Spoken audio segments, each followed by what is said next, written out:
So when I was growing up, this is what was told to me, that I have to pray, and if I do not pray, God will punish me. If I do not pray, probably when I take the car out or bike out, God will puncture my tire.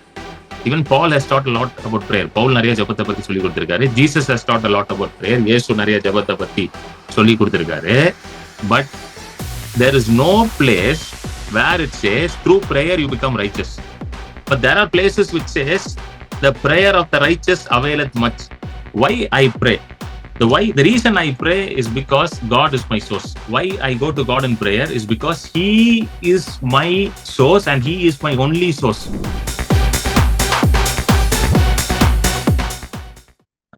We'll read from Matthew chapter 6, verses 5 to 8. மத்தேயு 6வது அதிகாரம் வசனங்கள் 5லிருந்து 8. So Sister Vijay, you can read in Tamil. மத்தேயு 6, 5லிருந்து 8. Matthew 6, 5 to 8. அன்றியும் நீ ஜெபம் பண்ணும்போது மாயக்காரரை போல் இருக்க வேண்டாம். மனுஷர் காணும்படியாக அவர்கள் ஜெப ஆலயங்களிலும் வீதிகளின் சந்திகளிலும் நின்று ஜெபம் பண்ண விரும்புகிறார்கள். அவர்கள் தங்கள் பலனை அடைந்து தீர்ந்ததென்று மெய்யாகவே உங்களுக்கு சொல்லுகிறேன். நீயோ ஜெபம் பண்ணும் போது உன் அறை வீட்டுக்குள் பிரவேசித்து உன் கதவை பூட்டி அந்தரங்கத்தில் இருக்கிற உன் பிதாவை நோக்கி ஜெபம் பண்ணு. அப்பொழுது அந்தரங்கத்தில் பார்க்கிற உன் பிதா வெளியரங்கமாய் உனக்கு பலன் அளிப்பார். அன்றியும் நீங்கள் ஜெபம் பண்ணும் போது அஞ்ஞானிகளைப் போல வீண் வார்த்தைகளை அலப்பாதேயுங்கள். அவர்கள் அதிக வசனிப்பினால் தங்கள் ஜெபம் கேட்கப்படும் என்று நினைக்கிறார்கள். அவர்களைப் போல நீங்கள் செய்யாதீர்கள். உங்கள் பிதாவை நோக்கி நீங்கள் வேண்டிக் கொள்ளுகிறதற்கு முன்னமே உங்களுக்கு இன்னது தேவை என்று அவர் அறிந்திருக்கிறார். Amen. Matthew 6 verses 5 to 8. And when you pray, you shall not be like the hypocrites, for they love to pray standing in the synagogues and on the corners of the streets, that they may be seen by men. Actually, I say to you, they have their reward. But you, when you pray, go into your room, and when you have shut your door, pray to your Father who is in the secret place, and your Father who sees in secret will reward you openly. And when you pray, do not use vain repetitions as the heathens do, for they think that they will be heard for their many words. Therefore, do not be like them, for your heavenly Father knows the things you have need of before you ask Him. Amen.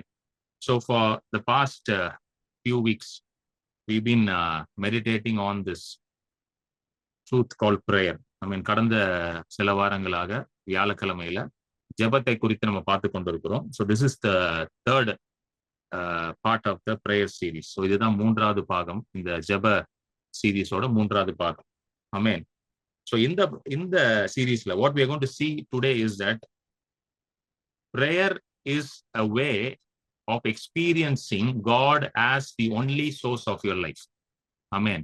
ஜெபம் என்பது உங்க வாழ்க்கையில தேவன் மட்டும்தான் ஆதாரம் என்பதை நீங்கள் என்ன சொல்ல எக்ஸ்பீரியன்ஸ் பண்றதுக்கான ஒரு வழி. Hallelujah. Amen. See, in Matthew 6, Jesus clearly says how you should pray. Amen. And also he says prayer is necessary. மத்தேயுல ஆண்டவர் ரொம்ப தெளிவா போட்டிருக்காரு எப்படி நீங்க ஜெபம் பண்ணணும். அது மட்டும் இல்லாம எதற்காக நீங்க ஜெபம் பண்ணணும், ஜெபம் எவ்வளவு முக்கியம் என்பதை போட்டிருக்காரு. ஏன்னா 5வது வசனத்துல பாத்தீங்கன்னா எப்படி வருதுன்னா, when you pray, the 6th verse says when you pray. தமிழ்ல எப்படி வருதுன்னா, நீங்கள் ஜெபம் பண்ணும் பொழுது. So that means when you pray means prayer is something very vital in every believer's life. நீங்கள் ஜெபம் பண்ணும் பொழுது அப்படின்னு என்ன அர்த்தம்? ஜெபம் என்பது ஒவ்வொரு விசுவாசியோட வாழ்க்கையிலும் ரொம்ப முக்கியமான ஒரு காரியம். It is not written if you pray, because if it is written if you pray, that means what? If you can pray, you cannot pray also. There is an option, you can pray or you need not pray. அதாவது நீங்க ஜெபம் பண்ணினால், அதாவது நீங்க ஜெபம் பண்ணா அப்படின்னு எழுதல பாருங்களேன். அப்படின்னா என்னது? சில நேரம் நீங்க ஜெபம் பண்ணலாம், சில நேரம் நீங்க ஜெபம் பண்ணாம இருக்கலாம். ஜெபத்தை ஆண்டவர் ஒரு ஆப்ஷன் மாதிரி கொடுக்கல பாருங்களேன், ஒரு சாய்ஸ் மாதிரி கொடுக்கல. God commands you to pray. தேவன் நீங்க நிச்சயமா ஜெபம் பண்ணணும் அப்படின்றத சொல்லியிருக்காரு. So prayer is a vital breath of every born again believer child of God. So ஜெபம் என்பது என்னவென்றால் ஒவ்வொரு ரட்சிக்கப்பட்டு மறுபடியும் பிறந்த விசுவாசியோட மூச்சு காத்து மாதிரி. Hallelujah.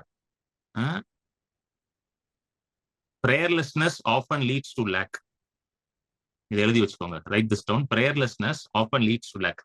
ஜெபம் பண்ணாம இருப்பது நிறைய நேரம் நமக்கு வந்து குறைவை ஏற்படுத்துகிறது. Amen. So prayer is something very beautiful, and I would say prayer is a privilege that God has given me, because through prayer I am connecting with my creator. ஜெபம் என்பது ரொம்ப ஒரு அழகான காரியம். அது வந்து எனக்கு ஒரு ஆண்டவர் கொடுத்த ஒரு ஸ்லாக்கியம், பிரிவிலேஜ். அது ஒரு பாக்கியம். ஏனென்றால் என்னை சிருஷ்டித்தவரோட நான் வந்து இணைகிற ஒரு நேரமாக அது இருக்கிறது. ஹல்லேலூயா. உலகத்துல இருக்கிறவங்களுக்கு இப்படிப்பட்ட ஒரு பாக்கியமும் ஸ்லாக்கியமும் கொடுக்கல. People in the world do not have this privilege of connecting with the Creator through prayer. We who are born again, we who are believers, we who are redeemed by the blood of Jesus have this beautiful privilege of connecting to God with prayer. Amen. ரட்சிக்கப்பட்ட நம்ம, கர்த்தருடைய ரத்தத்தினால மீட்கப்பட்ட நமக்கு கொடுக்கப்பட்ட ஒரு பெரிய பாக்கியங்க அது. உலகத்துல யாருக்குமே இல்லாத ஒரு பாக்கியம் யாருக்கும் கொடுக்கப்பட்டிருக்கு? உங்களுக்கு கொடுக்கப்பட்டிருக்கு, நமக்கு கொடுக்கப்பட்டிருக்கு. ஜெபத்தினால நம்ம தேவனிடத்துல கொண்டு சேர்வது. ஹல்லேலூயா. ஆமென். So we'll read verse 8, Matthew 6:8. Sister, read in Tamil. அவர்களைப் போல நீங்கள் செய்யாதிருங்கள். உங்கள் பிதாவை நோக்கி நீங்கள் வேண்டிக் கொள்ளுகிறதற்கு முன்னமே உங்களுக்கு இன்னது தேவை என்று அவர் அறிந்திருக்கிறார். Therefore do not be like them, for your father knows the things you need of before you ask him. This is very powerful. Amen. அவர்களைப் போல செய்யாதிருங்கள். யாரை போல செய்யக்கூடாதா? Like the hypocrites and the Pharisees. Amen. Basically he's addressing here about the people, the religious people, the Pharisees and the religious people of those times. அந்த காலத்துல இருந்த பரிசேயரும் அந்த மதத்துல இருந்தாங்க பாத்தீங்களா, யூத மதத்துல இருந்தாங்கல்ல, அவங்கள பத்தி தான் இங்க எழுதுறாரு. ஏன்னா இன்னைக்கும் பாத்தீங்கன்னா, even if you look at today, see when I was born in a Christian family, so I know what prayer is, I know what Bible reading is. But how did I know this? What was the revelation that I had? So when I was growing up, this is what was told to me, that I have to pray, and if I do not pray, God will punish me. If I do not pray that morning, something bad might happen to me. If I do not pray, probably when I take the car out or bike out, God will puncture my tire. Have you heard such things? So நான் வந்து ஒரு பாரம்பரிய கிறிஸ்தவ குடும்பத்துல பிறந்தவன். பிறக்கும் பொழுதே வந்து எனக்கு கிரண் பால்னு பேர் வச்சுட்டாங்க. Paul is a Christian name, right? Kiran ball, the great apostle Paul. So what I was taught, எனக்கு என்ன சொல்லி கொடுத்தாங்கன்னா, நீ டெய்லி ஜோம் பண்ணணும். எதுக்கு ஜோம் பண்ணணும்னு கேட்டது, நீ ஜோம் பண்ணலாம் ஆண்டவர் உன்னை அடிச்சிருவாரு, நீ ஜோம் பண்ணலன்னா ஆண்டவர் உன்னை ஆசீர்வதிக்க மாட்டாரு, நீ ஜோம் பண்ணலன்னா ஆண்டவர் உன்னை என்ன பண்ணிடுவாரு, நீ வந்து வண்டி எடுக்கும்போது கரெக்டா உன் டயரை பங்க்சர் பண்ணி விட்டுருவாரு, ஏதாவது கெட்டது நடந்துரும் உனக்கு அப்படின்னு சொல்லி எனக்கு சொல்லி கொடுத்தாங்க. So another reason what was told to me about prayer was, if I don't pray, I cannot become a righteous man. Amen. If I don't pray, God will not accept me. If I don't pray, God will not love me. So prayer was used as a qualification for me to go to God. So இன்னொரு reason எனக்கு என்ன சொல்லி கொடுத்தாங்கன்னா, நான் எதுக்கு ஜோம் பண்றேன்னா, நான் ஜோம் பண்ணாதான் நான் என்ன பண்ண முடியும், நீதிமானாக முடியும். நான் ஜோம் பண்ணாதான் கர்த்தர் என்னை நேசிப்பார், நான் ஜோம் பண்ணாதான் கர்த்தர் என்னை ஏற்றுக்கொள்வார். ஸோ ஜெபத்தை வந்து எனக்கு எப்படி சொல்லி கொடுத்துட்டாங்கன்னா, ஜெபத்தை வச்சுதான், ஜெபம் பண்ணாதான் ஆண்டவர் என்னை ஏத்துப்பார், ஜெபம் பண்ணா ஆண்டவர் என்னை துப்பிடுவார் அப்படின்ட்டாங்க. இந்த வாந்தி பண்ணி போடுவார் கேள்விப்பட்டிருக்கீங்களா? ரொம்ப பிரபலமான ஒரு வசனம், வாந்தி பண்ணி போடுவார். நல்லா ரொம்ப பயந்துருக்கேன், ஐயோ எப்ப நம்மள வாந்தி எடுத்துருவாரு அப்படின்ட்டு. Popular saying in Christianity that he will vomit you. I used to be very afraid when I was a little one. Ayyo, when will God vomit me? So all these things are religious teachings about prayer. இது எல்லாம் மதத்துல சொல்லி கொடுத்த காரியம். இது எதுவுமே இயேசு கிறிஸ்து நமக்கு போதிக்கல, பவுல் நமக்கு போதிக்கல. None of these things were taught to us by Paul nor by Jesus Christ. Amen. Even Paul has taught a lot about prayer. Paul நிறைய ஜெபத்தை பத்தி சொல்லி கொடுத்திருக்காரு. Jesus has taught a lot about prayer. இயேசு நிறைய ஜெபத்தை பத்தி சொல்லி கொடுத்திருக்காரு. But there is no place where it says through prayer you become righteous. Amen. ஒரு இடத்துல கூட ஜெபத்தின் மூலமாக தான் நீங்க நீதிமானாக்கப்பட்டீர்கள், ஆகையால் ஜெபத்தினாலே நீ நீதிமானாக்கப்பட்டாய் அப்படின்னு ஒரு இடத்துல கூட வசனம் இல்லை. There is no place which says therefore through your prayer you have become a righteous man. But there are places which says the prayer of the righteous availeth much. ஆனா இப்படி வசனம் இருக்கு யாக்கோபுல, என்னது? நீதிமானின் ஜெபம் மிகுந்த பலனை கொடுக்கும். யாக்கோபு 5ல வரும். ஹல்லேலூயா. So you need to understand that prayer is not a means for you to become righteous. ஜெபம் என்பது நீங்க நீதிமானா ஆவறதுக்கான ஒரு வழிமுறை கிடையாது. And there is a term called penances. They use these terms penances. Penances means you do something for God. You do something. So I've seen certain people, they go to churches and they light candles and all. Have you seen they light candles? Some people, one person whom I know, he says every year I go to a church and there's a lot of steps. You need to climb a lot of steps to reach the main altar.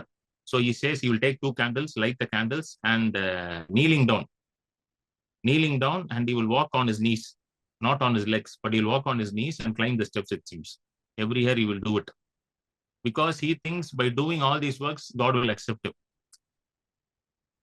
இந்த பரிகாரங்கள்னு சொல்லுவாங்க பாத்தீங்களா? போய் candle ஏற்றி வைக்கிறது. எனக்கு தெரிஞ்ச ஒருத்தர்லாம் முட்டிக்கால் போட்டே ஏறுவார் படியில. வருஷம் இன்னும் ஏறிட்டு தாங்க இருக்காரு. நிறுத்தல அவர், இன்னும் ஏறிட்டு தான் இருக்காரு வருஷம். முட்டி போட்டே ஏறுவாராம். 2 கையிலையும் கேண்டில் வச்சுட்டு முட்டி போட்டே ஏறுவாராம். அவர் என்ன சொல்றாரு? இதெல்லாம் நான் பண்ணாதான் எனக்கு மனசு திருப்தியா இருக்கும். என் மனசு திருப்தியா இருக்கும் அப்படின்ட்டு. See, human mind or human heart is designed in such way you need to constantly keep doing to satisfy your carnal cravings. Amen. நம்மளுடைய மாம்ச சிந்தை, மாம்சத்துல இருக்கிற நம்மளுடைய உணர்ச்சிகள்லாம் எப்படி இருக்குன்னா, ஏதாவது ஒண்ணு செஞ்சு அதை பூர்த்தி பண்ணிக்கிட்டே இருக்கும். You understand? You need to keep doing something so that your carnal things, your carnal desires will be satisfied. See, carnal desires doesn't mean it has to be something sinful. Even these religious desires are sometimes very carnal.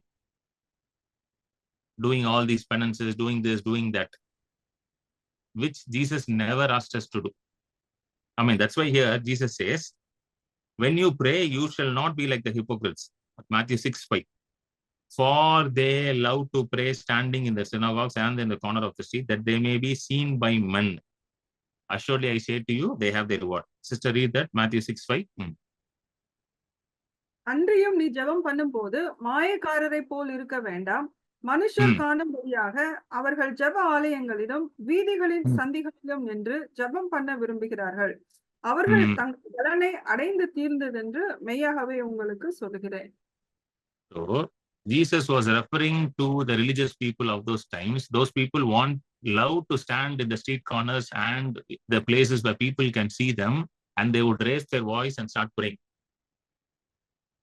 Oh Lord God, maker of the heaven and earth, thou art. Shakespeare Englishலாம் உள்ள வந்துரும். All Shakespeare, Keats, Milton, all the English poets will come inside now.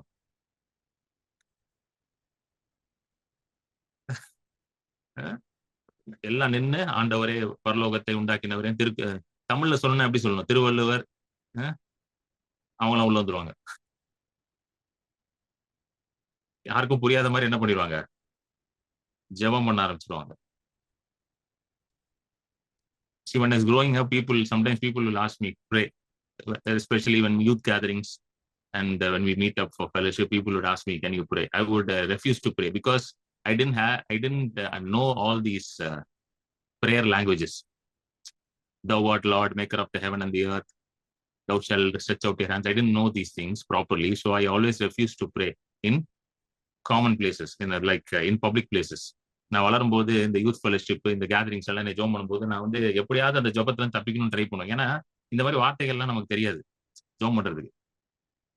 அதனால எப்படியாவது தப்பிச்சிடணும் ஆண்டவரே அப்படின்ட்டு. ஆமென். So Jesus says, when you pray, do not be like these hypocrites. நீங்க ஜெபம் பண்ணும்போது இந்த மாயக்காரர்களை போல இருக்காதீங்க. ஏன்னா they love to pray to be seen by people. ஏன்னா மக்கள் பாக்குற மாதிரி ஜெபம் பண்ணணும்னு அவங்களுக்கு ஆசை. Prayer is something that you do between you and God. Amen.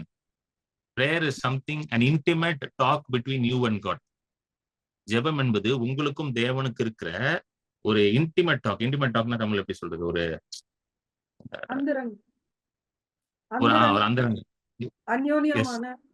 அந்யோன்யமான. It's like you talking to your wife or husband. See, you don't இப்ப நான் என் வைஃப் என்ன பேசணும் உங்ககிட்ட வந்து சொல்லிட்டு இருக்கேனா மீட்டிங்ல, ஜூம் மீட்டிங்ல, இதுதான் நான் பேசினேன் நேற்று அப்படின்னு சொன்னா அவங்ககிட்ட என்னைக்கா சொல்லியிருக்கேன் அவங்ககிட்ட? அப்படி நீங்க கேட்டாலும் நான் என்ன சொல்லிடுவேன்? நன் ஆஃப் யுவர் பிசினஸ்ன்னு சொல்லிடுவேன். பிரதர் என்ன பேசுனீங்க பிரதர் கொஞ்சம் சொல்லுங்க. நன் ஆஃப் யுவர் பிசினஸ்ன்றேன். அதே போலதான் prayer is you talking to God, and that intimate talk with God, you sharing your heart to God. That's why Jesus says again, come to Matthew 6 again, verse 7. Sorry, verse 6. But you, படிங்க sister நீங்க தமிழ்ல. நீயோ ஜெபம் பண்ணும்போது உன் அறை ம், வீட்டுக்குள் பிரவேசித்து உன் ம், கதவை பூட்டி அந்தரங்கத்தில் இருக்கிற உன் பிதாவை நோக்கி ஜெபம் பண்ணு. அப்பொழுது அந்தரங்கத்தில் பார்க்கிற உன் பிதா ம். வெளியரங்கமாய் உனக்கு பலன் அளிப்பார். Okay, so when you pray, you close the door and speak to your pray to your Father who's in heaven. The Father who sees you in secret will reward you openly. So prayer is mostly talking to your Father in the secret place. Amen. The more time you spend in the secret place, the more results you will see in the open place.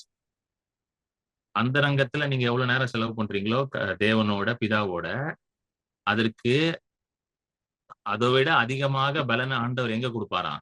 வெளியரங்கமாக உங்களுக்கு கொடுப்பார். Amen. The more time you spend with God in the secret place, the more the reward you will see in the open place. Do you want to see reward in the open place? Many people ask me, brother, how do I increase in life? How do I see success in life? How do I have a good success in my career, good success in my family, good success here, good success there? I want to tell you, spend time with your heavenly Father in the secret place. That is what Jesus wants you to do. Amen. Hallelujah. The more you spend time in the secret place, the more you see success in the open place. நீங்க அந்த ரங்கத்துல நிறைய பேர் கேட்பாங்க, அந்த brother எப்படி நான் வந்து கரியர்ல பெருசாகிறது, என்னோட ஊழியத்துல பெரியவன் ஆகிறது, என்னோட பிசினஸ்ல பெரியவன் ஆகிறது, என் ஃபேமிலியில எப்படி நான் பெரியவன் ஆகிறது, இதெல்லாம் எப்படி பிரதர் நடக்கும்? ஏதாவது புக்கு சொல்லுங்க, ஏதாவது அதை சொல்லுங்க, இது சொல்லுங்க. இல்ல எந்த புக்கும் நீங்க படிக்க தேவையில்ல. பைபிளை படிச்சுட்டு ஆண்டவரோட அந்த ரங்கத்துல நீங்க டைம் ஸ்பெண்ட் பண்ணீங்கன்னா வெளியரங்கமாக ஆண்டவர் உங்களை ஆசீர்வதிப்பார். புரியுதுங்களா உங்களுக்கு? ஆனா இந்த கவுன்சிலிங் தான் யாரும் ஒத்துக்க மாட்டேங்கிறாங்க. என்கிட்ட நிறைய பேர் வருவாங்க, இதை சொன்னா யாரும் ஒத்துக்க மாட்டேங்கிறாங்க. பிரதர் நீங்க வேற ஏதாவது சொல்லுங்க பிரதர், நீங்க இதெல்லாம் அந்த ஜெபம் பண்ணலாம் சொல்லாதீங்க பிரதர், இந்த பைபிள் வாசிங்கன்னா சொல்லாதீங்க பிரதர், நீங்க வேற ஏதாவது சொல்லுங்க brother. So when people come to me with problems, I tell them, spend more time with God in prayer, spend more time with God in reading the word and meditating the word and speaking the word and confessing the word. They will be like, no brother, tell something brother, tell some prophecy, tell I will go to America, tell I will go to Africa, tell I will get this passport, tell I will get that visa, tell I will marry that girl, tell I will marry this girl. You tell some brother, tell that brother. Don't tell me to read Bible, don't tell me to pray. இதெல்லாம் அப்படிதான் கேக்குறாங்க. இப்படிலாம் சொல்லாதீங்க brother, ஏதாவது சொல்லுங்க, நல்லா சொல்லுங்க brother. ஆண்டவர் அமெரிக்கா அனுப்புவார், ஆப்பிரிக்கா அனுப்புவார், இந்த விசா கொடுப்பார், அந்த பொண்ணை கல்யாணம் பண்ண சொல்லுவார், இந்த மாப்பிள்ளையை காட்டுவார், இந்த மாதிரி ஏதோ ஒரு அப்படி சொல்லுங்க பிரதர். இந்த ஜெபம் பண்ணலாம் சொல்லாதீங்க பிரதர், இந்த பைபிள் வாசிக்கலாம் சொல்லாதீங்க brother. Why people don't want to do this? Why people don't want to do this is because the secret, the real truth is that prayer is you working with God. Amen. ஜெபம் என்பது நீங்களும் தேவனும் சேர்ந்து வேலை செய்வது. அதனாலதான் people don't want to do this. You understand? Prayer is you working along with God, you co-laboring with God. So work is always difficult. Work needs patience. Work needs perseverance. Right?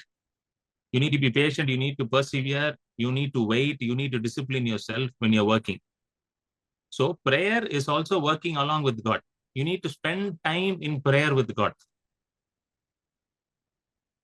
எத்தனை பேருக்கு புரியுது? Now you understand why you are not able to pray. ஜெபம் என்பது தேவனோடு சேர்ந்து வேலை செய்வது. அது ஒரு வேலைங்க, அது ஒரு வேலை. ரியலா சொல்றேன், அது ஒரு வேலை. It is a work. If you don't see it as a work, you will not take it serious. அதை நீங்க வேலைன்னு பார்க்கலன்னா அதை நீங்க சீரியஸா எடுக்கவே மாட்டீங்க. அதை சும்மா ஊர்கா மாதிரி வச்சிருக்கனாலதான் லைட்டா தொட்டுட்டு போறீங்க. டெய்லி லைட்டா அப்படி தொட்டுட்டு ஓகே அப்படின்னு போயிடுறீங்க. பிரேயர் வந்து ரியல் ஒர்க், ஒரு வேலை. அது தேவனோட சேர்ந்து செய்கிற ஒரு வேலை. அது நீங்களும் தேவனும் இணைந்து செய்கிற ஒரு வேலை. சோ வேலைனாலே பொறுமையா செய்யணும், நிதானமா செய்யணும், டிசிப்ளின்டா செய்யணும். மெயினா உங்க பாஸ் என்ன சொல்றாரோ அதை செய்யணும். சோ உங்க பாஸ் யாரு? தேவன் தான் உங்க பாஸ். அவர் சொல்றதை நீங்க செய்யணும். So work means you need to obey your boss. And who's your boss? God is your boss. That is why people don't want to spend time in prayer. But I want to tell you, if you start praying and spending time with God in prayer, that's the most beautiful experience you will have. Because in prayer, God speaks to you. In prayer, God reveals his plans to you. See, there is something beautiful in prayer. That's why Jesus had to teach on prayer. Amen. ஜெபத்துல ஏதோ ரொம்ப அருமையான ஒரு காரியம் இருக்கு. அதனாலதான் இயேசு கிறிஸ்து அதை பத்தி போதித்தார்.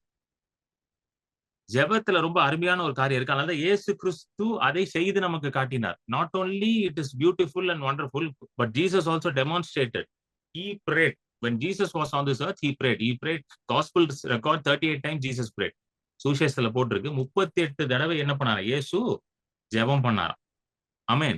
So the first thing why I should pray. We'll come to the why now. சரிங்களா? When the why is correct, you will figure out how. சரிங்களா? ஏன் நான் ஜெபம் பண்ணணும் அப்படின்ட்டு உங்களுக்கு புரிஞ்சிச்சுன்னா எப்படி ஜெபம் பண்ணணும் நீங்க கண்டுபிடிச்சு நீங்களே ஜெபம் பண்ணிடுவீங்க.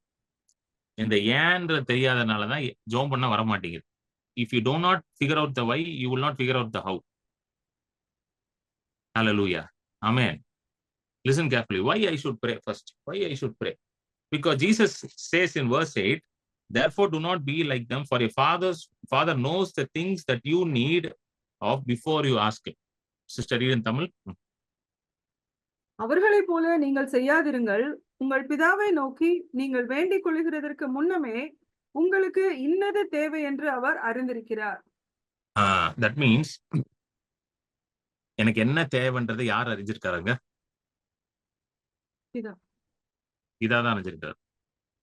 Who knows what I need? It is my Father. Many times I have this feeling. I don't know about you, whether you have this feeling. Many times I have had this feeling. I don't know what I need. Have you ever had this thought? I've even prayed about this. I would ask God, Lord, I don't know what I want. So please tell me what I want, what I need in life. நிறைய நேரம் எனக்குள்ள இந்த மாதிரி சிந்தைகள்லாம் வந்திருக்கு. தாட்ல என்னன்னா, எனக்கு என்ன தேவைன்னு எனக்கே தெரியலன்ட்டு. அதனால ஆண்டவர்கிட்ட போய் நான் கேட்பேன், ஆண்டவரே எனக்கு என்ன தேவைன்னு எனக்கே தெரியல, ஆகையால எனக்கு என்ன தேவைன்றதை நீங்களே எனக்கு காண்பீங்கன்ட்டு. Hallelujah. எனக்கு என்ன தேவை அப்படின்றது போது, when I talk about what I need, I'm not talking about just the material things. I need this thing, I need that thing. I'm not talking about just the things. I am talking about the real thirst and hunger that is in my soul, that is in my heart.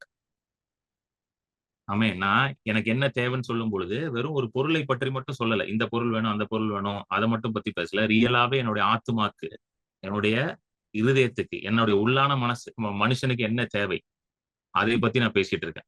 அது யாருக்கு தெரியுமாங்க? யாருக்கு தெரியும்? பிதாக்கு தான் தெரியும். இப்போ நான் ஒரு இந்த ஒர்க்குன்னு சொன்னல, பிரேயர் வந்து ஒர்க்குன்னு சொன்னல. இன்னைக்கு மீட்டிங் எத்தனை பேர் இருக்காங்கன்னு பாருங்களேன் கொஞ்சம். 17 பேர் இருக்காங்க. 17 people இருக்காங்க. சரிங்களா? போன மீட்டிங்ல 25 பேர் மேல இருந்தாங்க. பிரேயர்னு போட்டாலே வரமாட்டாங்க யாருமே.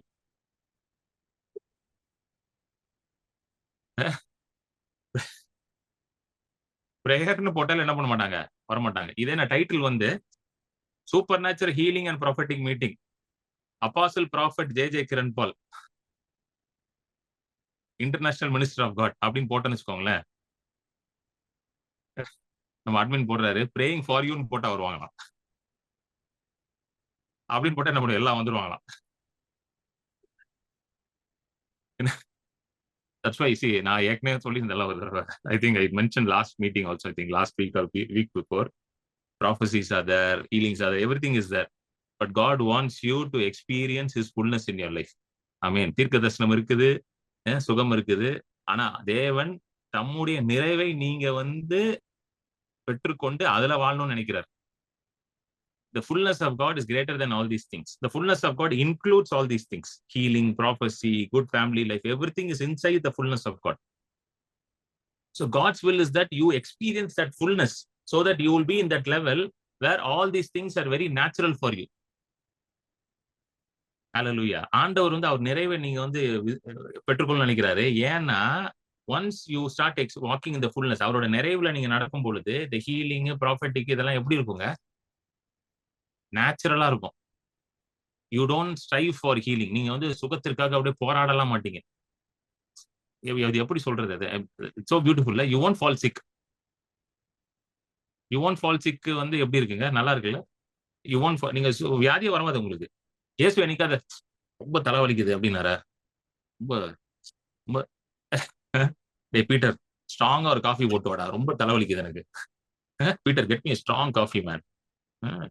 I'm having a big headache. 5,000 people today came for the meeting. No food also. Somehow I prayed and brought bread from heaven. You guys are all useless guys. Not arranging the meeting properly. I have to pray and beg God, Lord, give me bread. Lord, give me fish. These guys gave me only 2 fish, 5 loaves. Give me bread, give me fish. Did Jesus speak like that? I'm very tired. He was tired actually. But did he ever say, I am sick today? Jesus was tired. Why he was tired? Because he was in the body. So our body needs rest. So when you work through the day, you need to have a good night's sleep. You need to sleep at least for 7 to 8 hours minimum. Okay, don't think you can sleep for 2 hours and live. Sleep at least for 7 to 8 hours. Have a good sleep. Jesus was tired. Jesus was also hungry. He ate. In Samaria, he tells the disciples, go and buy some food. Let me wait by the well of Jacob. So he was also hungry because he was in the body. But did he ever take a sick leave? Today I can't come for the meeting as I am suffering from fever. இயேசு வந்து டயர்டா இருந்தாருங்க. ஏன்னா அவர் சரீரத்துல இருந்தனால டயர்டா இருந்தாரு. இயேசு வந்து பசியா இருந்தாரு. சரீரத்துல இருந்தனால பசியா இருந்தாரு. சமாரியால வந்து சீசர்களை அனுப்புறாரு, போய் சாப்பாடு வாங்கிட்டு வாங்கன்னு சொல்லி அவர் வெயிட் பண்ணிட்டு இருக்காரு. யாக்கோபோட துறவுகள் பக்கத்துல. ஆனா இயேசு என்னைக்கா சிக்கா இருந்தாரா? கிடையாது. ஏன்னா இயேசு தேவனுடைய பரிபூர்ணத்துல வாழ்ந்து கொண்டிருந்தார். Because Jesus lived in the fullness of God. So God wants you to experience his fullness in your life. So ஆண்டவர் அவர் பரிபூர்ணத்தை நீங்க வந்து பெற்று அந்த நிறைவுல நீங்க வாழணும்னு விரும்புறார். அதற்காக தான் தேவன் உங்களை ஜெபத்திற்கு அழைக்கிறார். That is why God is inviting you to prayer. Because in prayer you get recharged. Amen. நீங்க ஜெபத்திற்கு போகும்போது ஆண்டவர் உங்களை ரீசார்ஜ் பண்ணி அனுப்பிடுவார். See, have you felt this in your life? I have felt it very strongly in my life. When I talk to certain people, I get energized. But when I talk to certain people, I get drained. Have you felt this? Have you had these experiences? சில நபர்களோட நான் பேசும் பொழுது எனக்கு வந்து அப்படியே energise ஆயிடுவேன். அப்படியே I'll be encourage ஆகி வாவ் அப்படின்னு ஒரு ஃபெய்த்லாம் இன்க்ரீஸ் ஆயிரும் பயங்கரமா. ஆனா சில பேரோட பேசினா ஏன்டா இவன்ட்ட பேசணுன்ற மாதிரி ஆயிரும். உள்ள இருக்கிற எனர்ஜி எல்லாம் சக் பண்ணிடுவாங்க. அவங்க வந்து ஒன்னும் உங்களை திட்டிலாம் பேசியிருக்க மாட்டாங்க, உங்களை வந்து இழிவாலாம் பேசியிருக்க மாட்டாங்க. ஆனா அவங்கள்ட்ட பேசினாலே நீங்க train ஆயிருவீங்க. Have you noticed that? நீங்க கவனிச்சிருக்கீங்களா? They wouldn't have slandered you, they wouldn't have abused you, but just they sharing their life to you would drain you. Have you seen such people? So Jesus is a person whom you spend time with will recharge you. So இயேசுவோட நீங்க time spend பண்ணும்போது என்ன நடக்குங்க? உங்களுக்கு வந்து recharge ஆயிருவீங்க. உங்க strength increase ஆயிடும். Hallelujah. The best place to recharge your battery is to be in the presence of God in prayer. So உங்களோட எனர்ஜியை நீங்க திரும்ப வந்து ரீசார்ஜ் பண்றதுக்கான பெஸ்ட் இடம் எது தெரியுமா? தேவனோட ஜெபத்துல இருக்கிறது. அது எந்த ஜெபம் அது? It is not like what the Pharisees do. What kind of prayer is that? It is not like what the Pharisees do. அவர் சொல்ற ஜெபம் வந்து பரிசேயர் செய்யற ஜெபம் கிடையாது. Hallelujah. Amen.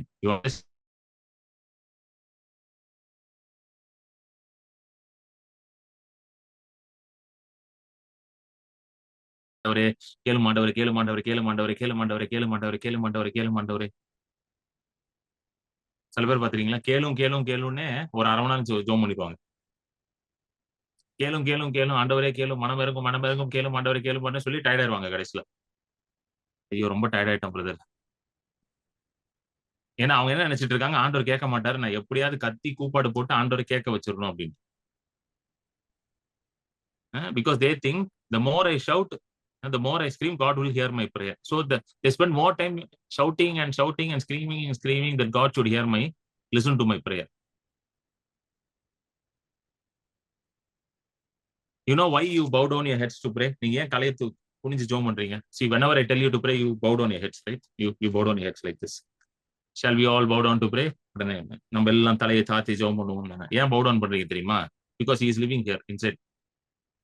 So when you bow down, you're talking directly to him. Secret of bowing down to prayer by J.J. Kiran Paul.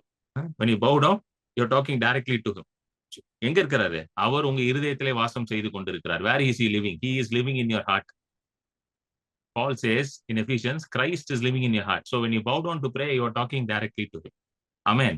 So coming back to the message, this is not part of the message. This is all additional things. Coming back to the message, why I pray?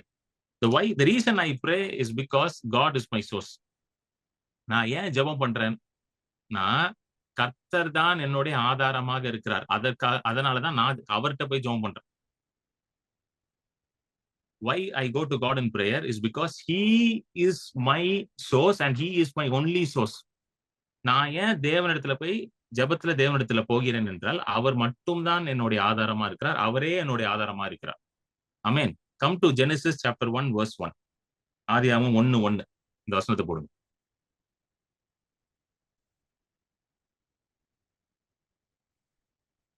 ஆதியிலே தேவன் வானத்தையும் பூமியையும் சிருஷ்டித்தார். இல்ல போதும். So in the beginning God created the heavens and the earth. In the beginning. Amen. In the beginning. So who was in the beginning? There's only one person who was in the beginning and his name is God. Amen. எல்லாத்திற்கும் ஆரம்பத்துல ஆதியிலே இருந்த ஒரே நபர் யாரு? கர்த்தர் மட்டும்தான், தேவன் மட்டும்தான். அவரிடத்துல இருந்துதான் எல்லாமே உண்டாச்சு. Through him only everything was created. You understand? So who was the source for everything that you see right now? Who is the source? You see all these things in front of you, right? Who is the source? God is the source. நீங்க காண்கிற எல்லாத்திற்கும் ஆரம்பம் எங்கெங்க இருக்குது? கர்த்தர் தான் அது. God is the source for everything. Come, I'll show you another verse. John chapter 1. யோவான் 1வது அதிகாரம் 1ல இருந்து படிப்போம்.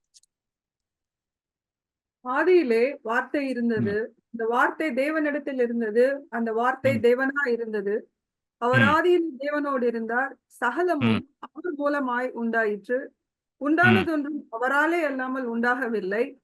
அவருக்குள் ஜீவன் இருந்தது, அந்த ஜீவன் மனுஷருக்கு ஒளியா இருந்தது. அந்த ஒளி இருளிலே பிரகாசிக்கிறது, இருளானது அதை பற்றி கொள்ளவில்லை. தேவனால் அனுப்ப. Thank you. John chapter 1 verses 1 to 5. In the beginning was the word was with God, and the word was God. He was in the beginning with God. All things were made through him, and without him nothing was made that was made. In him was life, and the life was the light of men. And the light shines in the darkness, and the darkness did not comprehend it. Amen. 3வது வசனம். All things were made through him, and without him nothing was made. எல்லாமே அவரால உண்டாக்கப்பட்டது. சகலமும் அவர் மூலமாய் உண்டாயிற்று. உண்டானது யாவும் அவரே அல்லாமல் உண்டாகவில்லை. புரியுதுங்களா? You understand? Note this verse, keep repeating 100 times.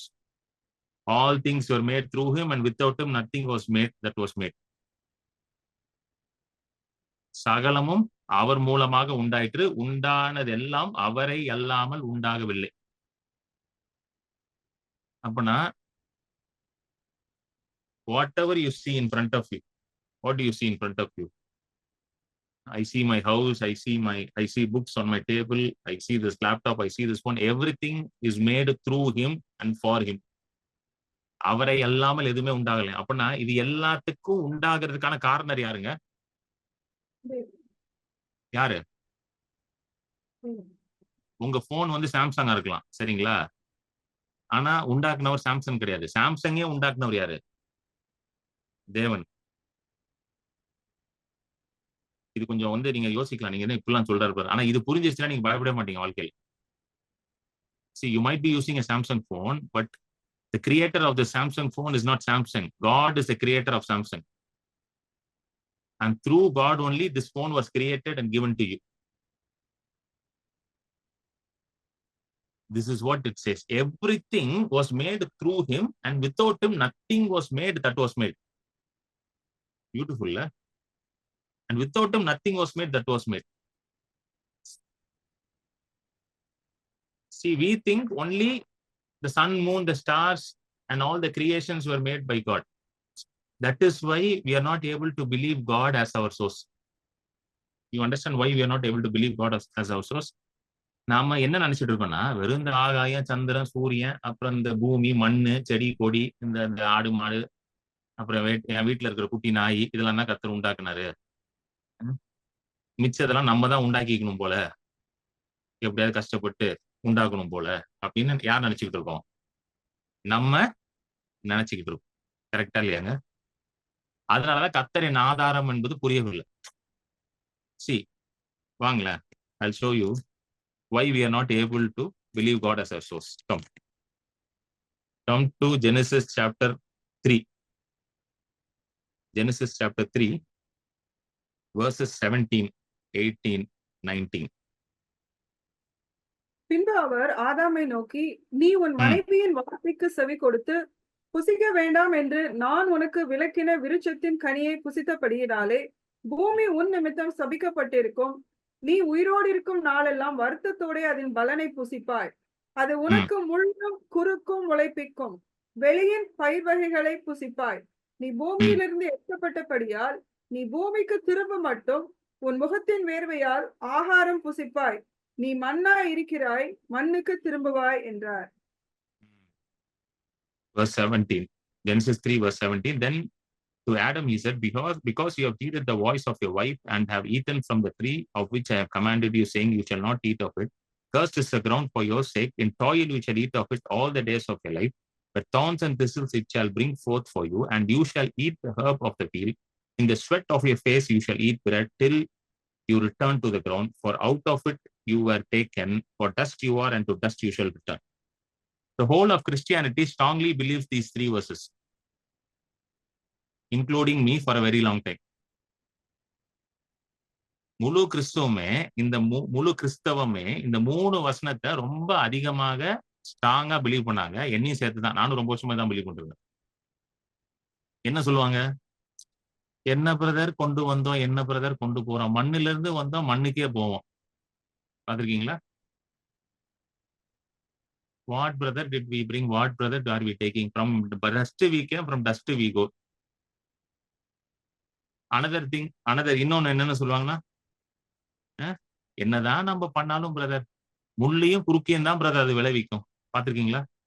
என்னதான் நம்ம எஃபர்ட் போட்டாலும் இவ்வளவுதான் பிரதர் வருது, இவ்வளவுதான் பிரதர் நமக்கு. ஏன்னா பிரதர் ஆண்டவர் சொல்லிட்டார்ல, உன் நெத்தி வேர்வையினால் நீ சாப்பிடுவாய். இவ்வளோண்டு சாப்பாடு சாப்பிடுறதுக்கு இவ்வளோ கஷ்டப்பட வேண்டியதா இருக்கு பிரதர் அப்படின்வாங்க. உங்களுக்கு எல்லாம் சொல்லி தரலன்னு நினைக்கிறேன். எனக்கெல்லாம் எப்படி சொல்லி கொடுத்துட்டாங்க. கொஞ்சோண்டு சாப்பாடு சாப்பிட்றதுக்கு எப்படி கஷ்டப்படணுமா?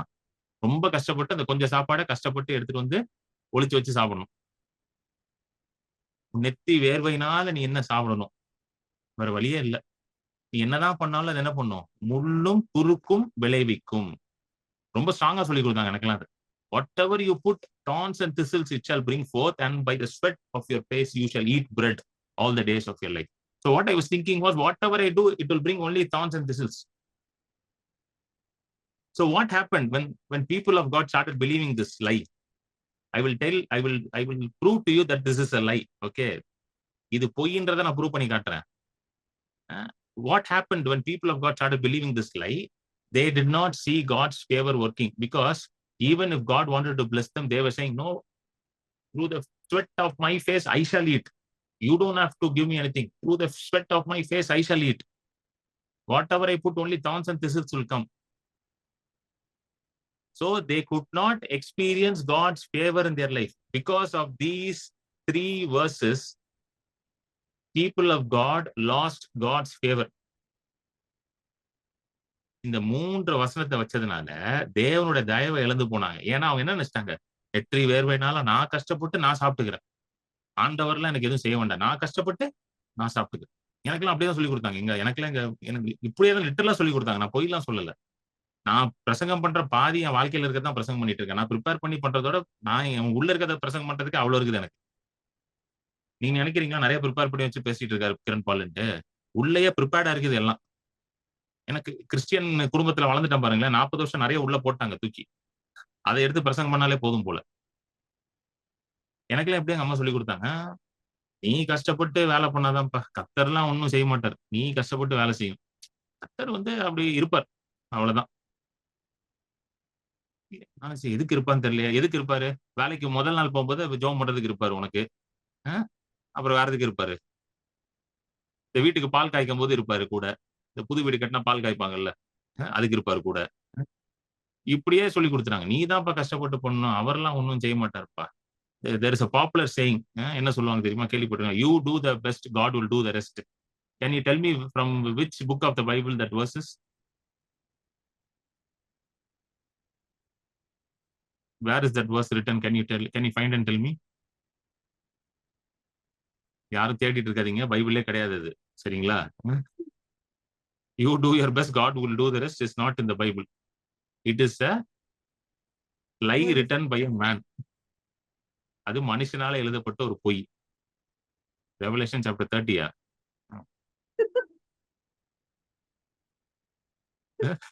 It is not there anywhere. Okay. புரியுதுங்களா? You do your best, God will do the rest means you study and write and get 99. God will put 1 mark and put 100 out of 100.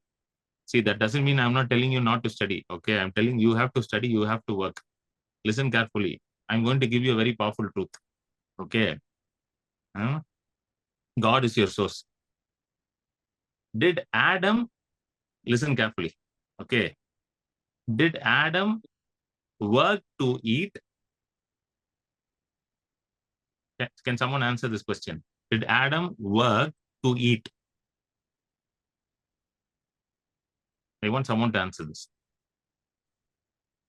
Today, if I ask anyone, why do you work? They'll say, only if I work, I can pay my rent. Only if I work, I can pay my car EMI. Only if I work, I can pay for my food. Only if I work, I can pay for my school fees. Work is very important. I am not against work. I'm a man who believes in work. Amen. I also work a lot. Okay, I strongly believe in work. But my question is, Adam also worked. Okay, but did Adam work to eat? இதுக்கு பதில் சொல்லுங்களேன். ஆதாம் சாப்பிடுவதற்காக வேலை செய்தானா? வீட்டு rent கட்டணும், school fees கட்டணும், மளிகை ஜாமான் வாங்கணும், அதுக்காக வேலை செஞ்சானா? எதுக்கு வேலை செஞ்சான்? யாரா சொல்லுங்களேன் கரெக்டா. எத்தனை பேர் இருக்கீங்க மீட்டிங்ல? 20 ஓகே, பிரைஸ் காட், 20 பேர் வந்துட்டாங்க இன்னைக்கு. யாருமே சொல்ல மாட்டீங்க. சிஸ்டர் விஜி யோசிக்கிறீங்க. நீங்களே சொல்லிருங்க பிரதர். நீங்களே சொல்லிருங்க பிரதர்ன்றீங்களா? Actually, no. He was given everything. Yeah. See, work is something. We are muted. Sister Meena என்ன சொல்றாங்கன்னா, we are muted. I'm not able to answer. Vijay release பண்ணு, மியூட்டை ரிலீஸ் பண்ணு எல்லாருக்கும். Now everybody is going to answer now. Release பண்ணு Vijay, மியூட்டை. Sister, now try unmuting. Everyone can speak now. Pastor, he did not work. யார் பேசுறீங்க? Frida, sister. He did not work. Yeah. He did not work. Okay, he did not work. One person said he did not work. Okay, next one. யார் அடுத்தது யார் சொல்றா? Brother, it's a part of it, right? We have to work to eat also. That is also a part of it. Yeah, correct, sister. That is also part of it. I will explain all those things. Okay, part of it. ஒரு sister சொன்னாங்க he did not work. Adam work பண்ணாரு. அது சொல்லுங்க sister. Did Adam work to eat or not? No, he did not work. It was ready made. தோட்டத்தை பண்படுத்துற வேலை அவனுக்கு இருந்தது இல்ல. Already in the garden. ஆமா, he worked in the garden. தான் வர்க் பண்ண வெளியே துரத்தி விட்டாங்க. அதனால வேலை பார்க்காம தான் சாப்பிட்டாரு. ஆமா ஆமா, ஆனா சாப்பிட்டாரு. ஆமா, இல்ல பிஃபோர் த ஃபால் தோட்டத்தை பண்படுத்துற வேலை அவனுக்கு இருந்தது. Okay, yeah. So come to Genesis chapter 2 verse 15. He did not work to eat. Yes, sister, correct. You're right.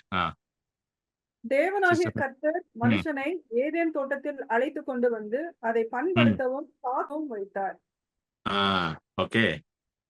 Verse 15, Genesis 2, verse 15. The Lord God took the man and put him in the Garden of Eden to tend and keep it. To tend and keep it. Okay. Now listen carefully.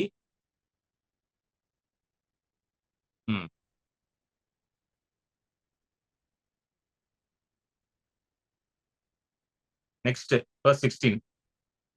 தேவனாகிய கர்த்தர் மனுஷனை நோக்கி, நீ தோட்டத்தில் உள்ள சகல விருட்சத்தின் கனியையும் புசிக்கவே புசிக்கலாம், ஆனாலும் நன்மை தீமை அறியத்தக்க விருட்சத்தின் கனியை புசிக்க வேண்டாம், அதை நீ புசிக்கும் நாளில் சாகவே சாவா என்று கட்டளையிட்டார். Okay, verse 16 it says, and the Lord had commanded the man, saying, of every tree of the garden you may freely eat. Okay, freely eat means what? He can eat anything that he wants. Okay, he does not need the permission of God. Amen. But God gave him a work. Listen carefully. God gave him a work, and the work was to tend and keep the garden. So ஆண்டவர் அவனுக்கு ஒரு வேலையை கொடுத்தார். என்ன வேலைனா தோட்டத்தை பண்படுத்தி காக்க வேண்டிய ஒரு வேலை. சரிங்களா? Work was given to him. Why work was given to him is because he was created in the image of God, in the likeness of God. First point, why we have to work. Why you have to work ன்றது நான் சொல்றேன் பாருங்க. ஏன் நீங்க வேலை செய்யணும் தெரியுமா? நீங்க தேவனுடைய சாயல்ல தேவனுடைய ரூபத்துல இருக்கீங்க. நீங்க தேவனுடைய பிள்ளையா இருக்கிறீங்க. You are God's child. Your heavenly father is a father who works. Hallelujah. புரியுதுங்களா? உங்க பரமபிதா வேலை செய்கிற பரமபிதா, தூங்கிட்டு இருக்க பரமபிதா கிடையாது. எப்படி எனக்கு தெரியும்? நீங்க போய் பாத்தீங்களான்னு கேக்குறீங்களா? நான் பாக்கலங்க. நாங்க போனேன் பரலோகத்துக்கு. நான் உங்க பூலோகத்துல தானே இருக்கேன் உங்க கூட. எங்க போட்டிருக்கு? இயேசு சொல்றாருல்ல, என்ன சொல்றாரு யோவான்ல? என் பிதா இன்றும் உங்களுக்காக என்ன பண்றாரா? வேலை செய்து கொண்டிருக்கிறான்றாரு. எங்க போட்டிருக்கு? யோவானுக்கு வாங்க. யோவான் 6, யோவான் 5. விஜய் அந்த வசனத்தை போடு.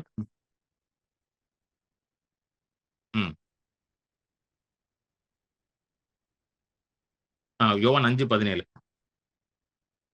இயேசு அவர்களை நோக்கி, என் பிதா இதுவரைக்கும் கிரியை செய்து வருகிறார், நானும் கிரியை செய்து வருகிறேன் என்றார். நானும் கிரியை செய்து வருகிறேன் என்றார். என் பிதா, my father has been working until now and I have been working. Who was working? Father was working. Who was working? Jesus was working. யார் வேலை செய்யறாரா? பிதா வேலை செய்யறாரா? அப்படின்னு நானும் வேலை செய்யறேன்னு யார் சொல்றா? இயேசு சொல்றாரு. நானும் வேலை தான் செய்யறேன், பிதா வேலை தான் செய்யறான்றாரு. அப்போ நீங்களும் வேலை செய்யணுமா?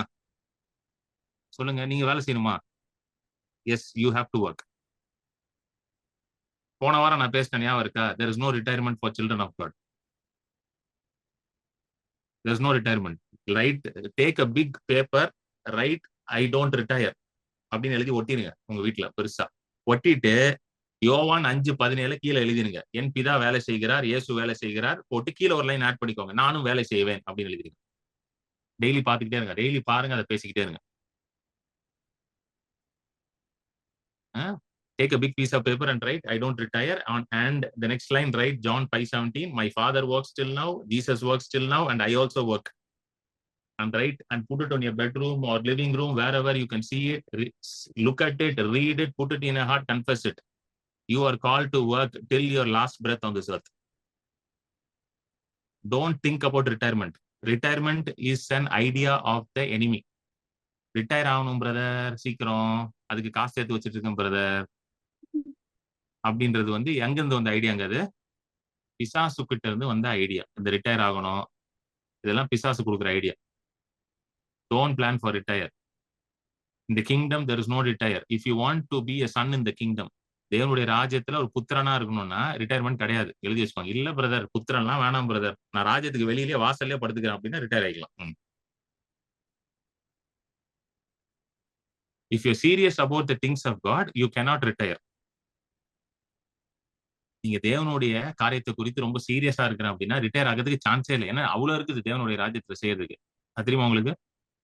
There are so many things to be accomplished in the kingdom of God. You don't have time to retire.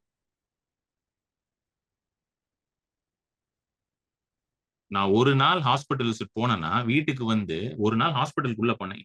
நீங்க யாரா மெட்ராஸ்ல இருந்தீங்கன்னா என் கூட வாங்க. நான் மினிஸ்ட்ரிக்கு போகும்போது நான் ஹாஸ்பிட்டல்ஸ் எல்லாம் கூட்டு போறேன். You just come with me to the hospitals. Okay, ஒவ்வொரு ஹாஸ்பிட்டல் போகும்போது நான் நினைப்பேன், how can I retire?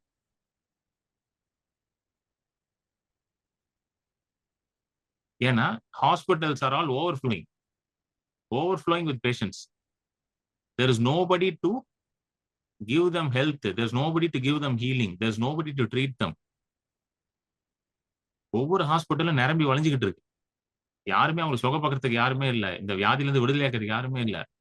Hospitals cannot bear it. நான் ஒவ்வொரு தடவையும் ஹாஸ்பிட்டல் மெடிசின் போகும்போது நினைப்பேன், நான் எப்படி ரிட்டையர் ஆக முடியும்? அதனாலதான் I never think about retirement.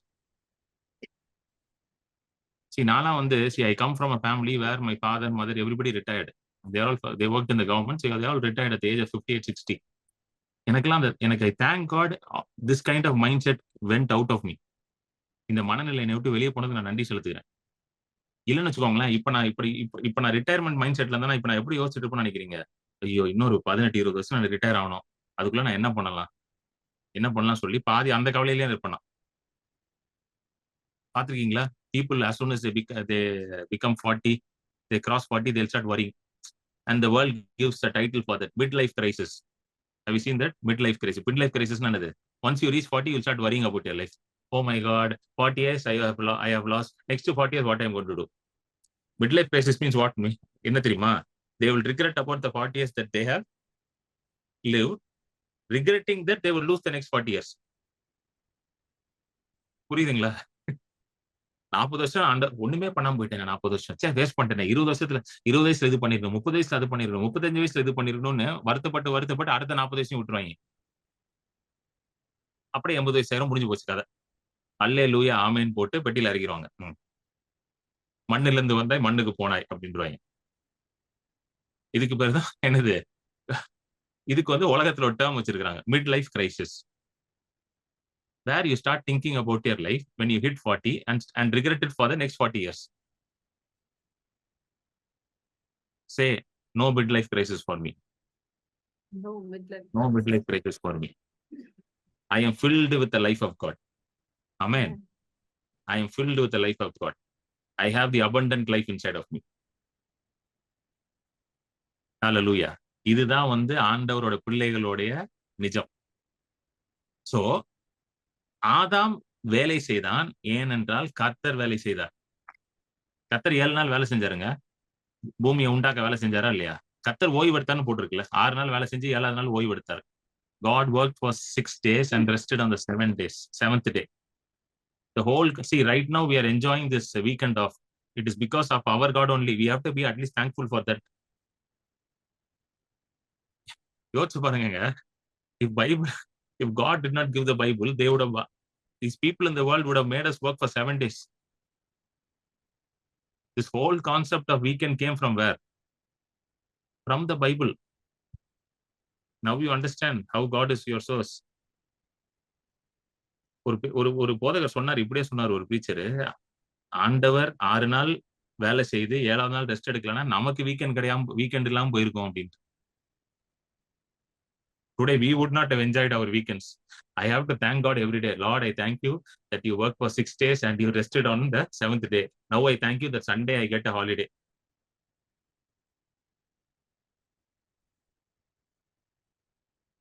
But பரவாயில்ல, சில கம்பெனிஸ்ல 2 நாள்லாம் கொடுக்குறாங்க, Saturday சண்டேலாம். When I used to work for HCL Technologies, they used to give me 2 days off, Saturday and Sunday. They understood some things about the Bible and they gave at least 2 days off.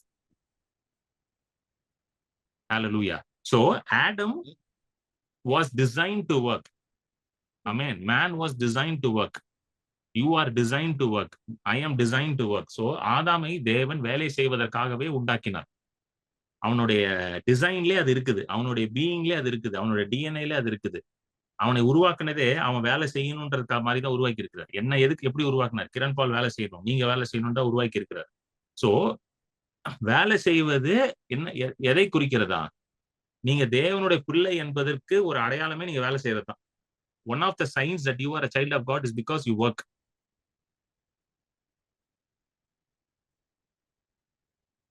If a believer says I don't work, that means he is not a real child of God. He has not understood his father. If a real believer who has understood who his heavenly father will definitely work. He will not waste his time.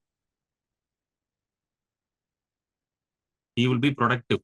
He will be a blessing to people. Through his work, he will bless the world. So why we have to work? First of all, because God has called me to work. Why I work? Because God has called me to work. Why you work? Because God has called you to work. Hallelujah. Amen. If you keep work as the source for you to eat, that means you will start worshipping your work. Have you heard this term? Work is worship. Have you heard this? Work is worship. They use this phrase often in workplaces. When I was working in one company, there was one Sardarji manager, Singh, Sardarji manager. I went and asked him for an off. That time I used to work on Sundays also. I had rotational shifts. So sometimes I used to go on Saturdays, Sundays and work. So I went and asked him, Sunday I need an off. I have to go to church. I still remember that incident happened many years before, like probably 15, 16 years before. I went and asked at Sardarji, short guy. Usually Sardarjis are very tall guy. One peculiar Sardarji, short Sardarji. Peculiar under, tall Sardarji, short under. Different, another, I still remember that. Very fresh in my mind. I went and asked him, I want an off this Sunday. I have to go to church. I told him I have to go to church. He said, work is worship, man. You come here. Work is worship. You know what I told him? No. Work is not my worship. I have to go to church on Sunday. I told him boldly, வேலை என்னுடைய கடவுள் கிடையாதுங்க. நான் என் கடவுள் ஆராதிக்கணும். நான் Sunday கோயிலுக்கு போகணும். நான் சர்ச்சுக்கு. So the world thinks what? Work is worship. Work is not worship. Listen carefully. Don't worship your work. Worship your God and do your work properly. உங்க தேவனை நீங்க ஆராதிங்க, உங்க வேலையை நீங்க ஒழுங்கா செய்யுங்க. ரெண்டையும் மாத்திரக்கூடாது. நிறைய பேர் மாத்திட்டாங்க. அதனாலதான் பிரச்சனை வருது. நீங்க தேவனை ஆராதிக்கும் பொழுது உங்களுடைய ஆதாரம் தேவனாக மாறி விடுவார். Hallelujah. When you worship God, God becomes your source.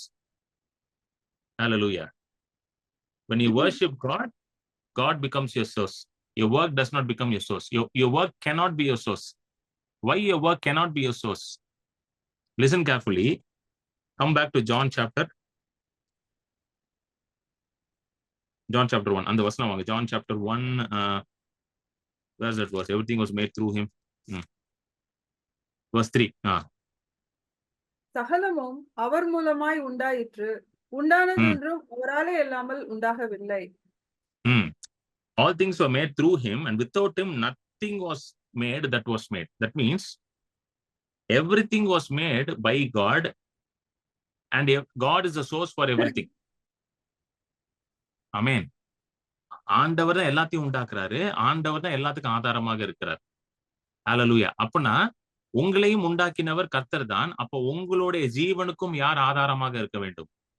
கர்த்தர் மட்டும்தான் ஆதாரமாக இருக்க வேண்டும். ஆமென். God is the one who made you. That means he has to be the source for your life, not anything else. Including the food that you eat cannot give you life. Listen carefully. நீங்க சாப்பிடுற சாப்பாடும் உங்களுக்கு ஜீவனை கொடுக்கல. நல்லா புரிஞ்சுக்கணும். ஏன்னா some people depend too much on food, which also doesn't give life. எத்தனை பேருக்கு புரியுதுங்க? இப்போ ஃபுட் லைஃப் கொடுத்துச்சுன்னா all the rich people should be healthy. கரெக்டா இல்லையா? என்னங்க கரெக்டா இல்லையா? All the western countries should be without any kind of sicknesses. The western countries, not Europe, US, America, the so-called rich countries of the world. We believe in India, Africa எல்லாமே வந்து it comes under the developing countries and the third world countries. So plenty of food is available where? In the western countries. கரெக்டா இல்லையா? Sister மஞ்சு James கரெக்டா இல்லையா நான் சொல்றது? Plenty of food is available. See, one of my aunt, she lives in California. எங்க அப்பாவோட அக்கா, தங்கச்சி. அவங்க வந்து எனக்கு ஒரு வாட்டி சொன்னாங்க. She went to a sandwich shop and she ordered for a sandwich, it seems. இவ்வளோ பெரிய சாண்ட்விச் கொடுத்துட்டாங்க. இவ்வளோ பெருசு இருக்குதான் சாண்ட்விச். அவங்க அப்படியே பார்த்துட்டு இது எப்படி நான் சாப்பிட்றதுன்னு யோசிச்சுக்கிட்டே இருந்தாங்க. இப்போ நீங்க சென்னையில எல்லாம் சாண்ட்விச் வாங்கிருக்கீங்களா? இவ்வளோன்னு தான் கொடுப்பான். எனக்கெல்லாம் வந்து ஒரு 10 சாப்பிட்டா தான் வயிறு நிறையும். சென்னையில சாப்பிட்டுருக்கீங்களா? இவ்வளோன்னு தான் கொடுப்பான். டேய் இதெல்லாம் பத்தாதுடா, என் சைஸுக்கெல்லாம் 10 சாப்பிடணும்டா. என்னடா இவ்வளோண்டு தெரியும். அங்க இவ்வளவு பெருசா கொடுத்துட்டானா. அவங்க வந்து பார்த்துட்டு என்னது இவ்வளவு பெருசா கொடுக்குறானுன்னா, then one of my niece she said, aunty everything is like this only here, they give in excess only, you eat whatever you want and throw it away. And she said, how can I throw this? It's so big and so nice. புரியுதுங்களா? So if it is food that gives life, that means all these countries should be free of sickness, correct? There should not be any sickness there because they have every kind of food there. Whatever if you food you want, they have it. Whatever nutrition supplements you want, they will have it. You go to the supermarket, they will have separate rack for supplements. This supplement, that supplement, iron supplement, vitamin, this collagen, everything you get it. Most things we don't get in India. But why there is still sickness there? You understand? So food also doesn't give life. That's why when the enemy came and tempted Jesus and said, you are hungry and you are a son of God, now turn the stones into bread and eat it.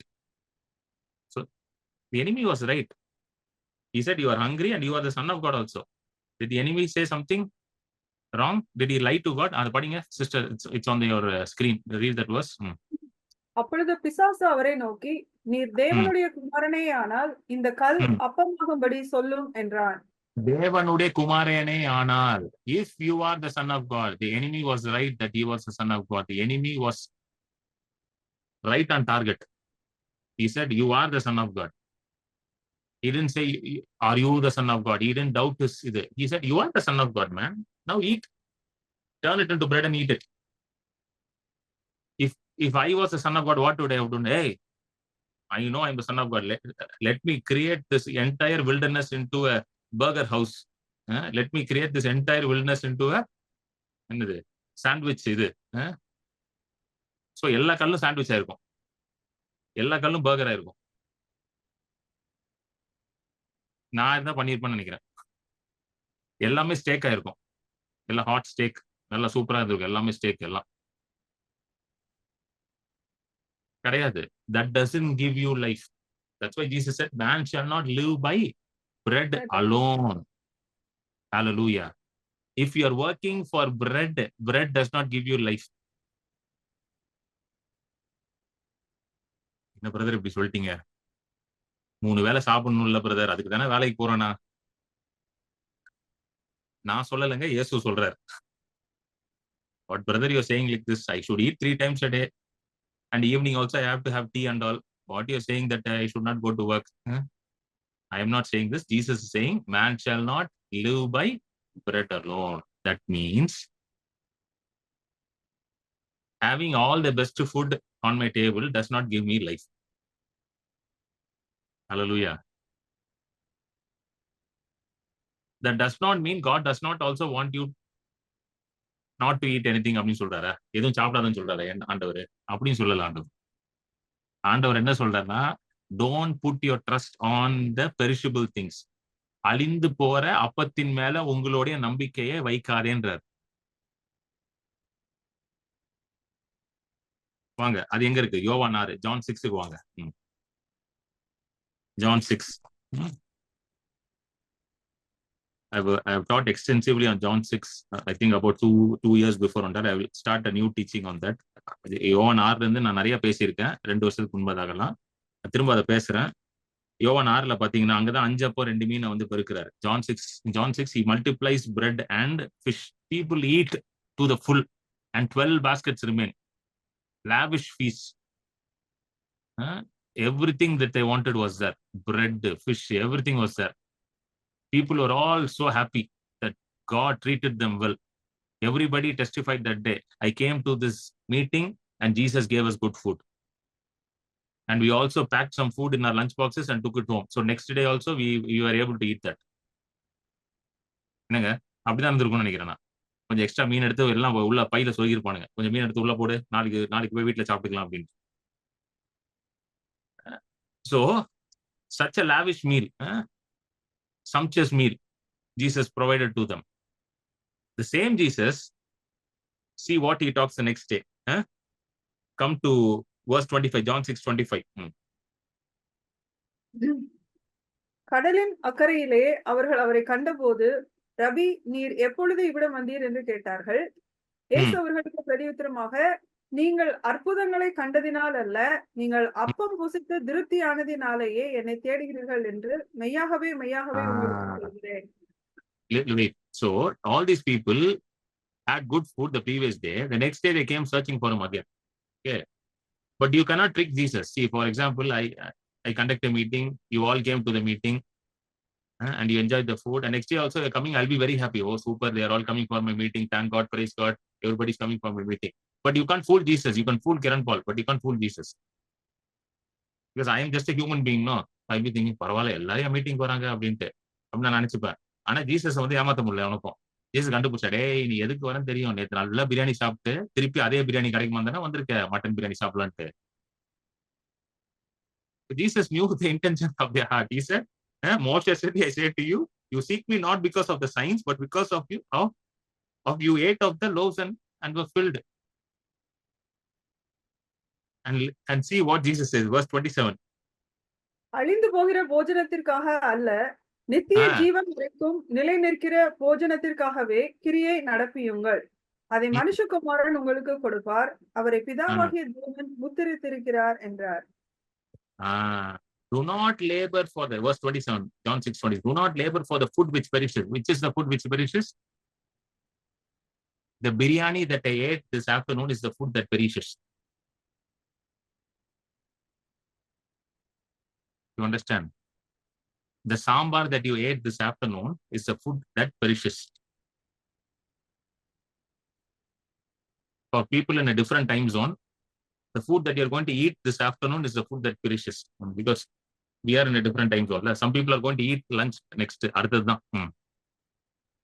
It doesn't sustain forever. See, you eat at 1 o'clock, 6 o'clock, again what? Your stomach starts making some noises. Karabura, gurabura, garabura, garabura. Put some food. It starts making some noises. Then you go to the kitchen and start searching what is there in the kitchen. Though you ate such a lovely, nutritious food, it could sustain you only for few hours. Am I right or not? You eat a good, nutritious food and say next 30 days I don't want any food? அப்படி யாரும் சொல்றீங்களா? நான் நல்லா சாப்பிட்டேங்க இன்னைக்கு, இன்னும் 30 நாளைக்கு நான் ஒன்றும் பிரச்சனையே இல்லைங்க, கிச்சன் பக்கமே நான் போக மாட்டேங்க, நான் பாட்டுக்கு இருக்க போறேங்க, நல்லா சாப்பிட்டேங்க, 2 கிலோ மட்டன் 4 கிலோ சிக்கன் சாப்பிட்டேங்க, போதுங்க எனக்கு, அதெல்லாம் வந்து வேலை செய்யுங்க அப்படின்னு சொல்லுவீங்களா? எல்லாரும் கிடையாது. Because this is a food that perishes. It does not stay and give you life forever. புரியுதுங்களா? You understand? And more than this food also brings certain diseases also. கரெக்டா இல்லைங்க? ரொம்ப மட்டன் சாப்பிட்டா என்ன ஆயிருது? டாக்டர் சொல்லுவாரு, ரொம்ப மட்டன் சாப்பிடாதீங்க, கொலஸ்ட்ரால் வந்துடும், ரொம்ப பீஃப் சாப்பிடாதீங்க, இது அதெல்லாம் நம்பாதீங்கன்னு நான் சொல்றேன். அதெல்லாம் நம்பாதீங்க, நல்லா சாப்பிடுங்க, அதெல்லாம் நம்பாதீங்க. என்கிட்ட நிறைய பேர் சொன்னாங்க, என்னை பார்த்துட்டு, you are now crossed 40 years, you should take care of your weight, you should reduce this, heart attack will come. This is how people spoke to me. Literally they spoke to me like this, heart attack will come, this will come. I was like, hey, உனக்கு ஆசீர்வாதம் பண்ண தெரியலன்னா at least இதெல்லாம் சொல்லாமையாவது இருக்கா, ஏன்டா இப்படி இருக்கீங்க? நம்ம ஆளுங்க இருக்காங்க பாத்தீங்களா, நல்ல வார்த்தை சொல்லனா கூட பரவாயில்ல, நல்ல கெட்ட வார்த்தை மட்டும் சொல்லுவானுங்க எல்லாம். இப்படியே சொன்னாங்க, ஹார்ட் அட்டாக் வந்துடும், உனக்கு அது வந்துடும், உனக்கு இது வந்துடும். தப்பாவிகளா, உங்களை பார்த்தது தப்பாடா, பார்த்த உடனே இப்படி பண்றீங்களா அப்படின்னு. Jesus said, do not labor for food that perishes. That means what? What he's saying is that all these things that you are running after is something that perishes. You keep running after certain things which is perishing. That is why people are very unhappy these days. They will have hefty pays. Their bank balances will be full. Their assets will be great. Big cars, everything will be there. But still they're unhappy. Why? Because they are running after perishable food. Perishable food does not satisfy you. அதுதான் சொல்றீங்களா? C, புரியுதுங்களா இல்லையாங்க? புதுசா இருக்கா நான் சொல்றது? என்ன brother புதுசாலாம் சொல்றீங்கன்றீங்களா? When God revealed this truth to me few years back, even it was very new to me. And I started reading the word of God again and again, and God started revealing this to me. That my health is not dependent on the food that I eat. I eat good food because God has blessed me to eat good food. But my health does not come from the good food that I eat. My health comes from the Lord. Hallelujah. If I start putting my trust on the good food that I eat, then I become food conscious and not God conscious. Then I become fearful and I will not be in faith. நான் வந்து என்னுடைய சாப்பாடுல இருந்து தான் எனக்கு ஜீவன் வருதுன்றத வந்து நான் வந்து விசுவாசிக்க ஆரம்பிச்சேன்னு வச்சுக்கோங்களேன். என்னோட எண்ணம் எல்லாம் நான் என்ன சாப்பிடுறேன் அதே தான் இருக்குமே தவிர கர்த்தர் மேல என்னோட எண்ணம் இருக்காது. நான் வந்து பயத்தினால நிறைஞ்சு போயிடுவேன், விசுவாசத்தினால நிறைந்திருக்க மாட்டேன்.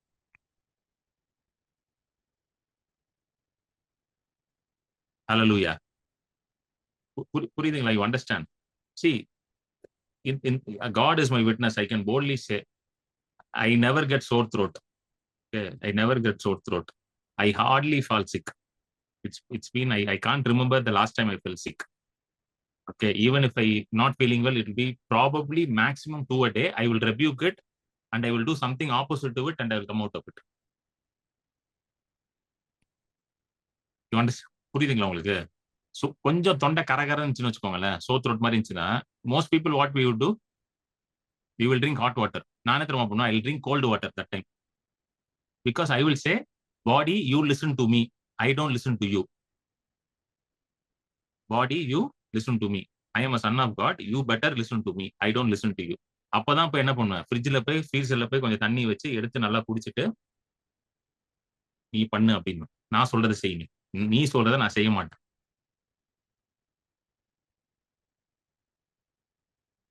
Why? Because God has clearly said, I will bless your bread, your water, and I will remove sickness from the midst of you.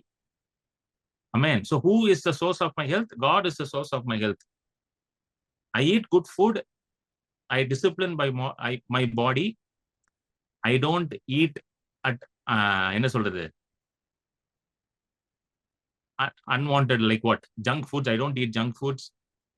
I don't eat late in the night. I follow all these disciplines. இதெல்லாம் நான் follow பண்றேன். நான் இதெல்லாம் follow பண்ணலாம் சொல்லவே இல்லை. I follow all these things. But this is not the source of my health. God is the source of my health. I follow all these things because God tells me to follow all these things. புரியுதுங்களா உங்களுக்கு சொல்றது? You understand? We have to exercise. We have to keep our bodies fit. Why? Because we need to accomplish God's kingdom on this earth. We need to expand God's kingdom on this earth. But exercise alone does not give you health. Exercise alone does not give you immunity from diseases. It is God who gives you immunity from all your diseases. Because he said, I will not put none of the diseases of Egypt upon you, for I am your God. எகிப்தில் இருக்கிற எந்த வியாதியும் வாதையும் உன்மேல் நான் வரப்பண்ணேன், நானே கர்த்தர் என்று அவர் சொல்லுகிறார்.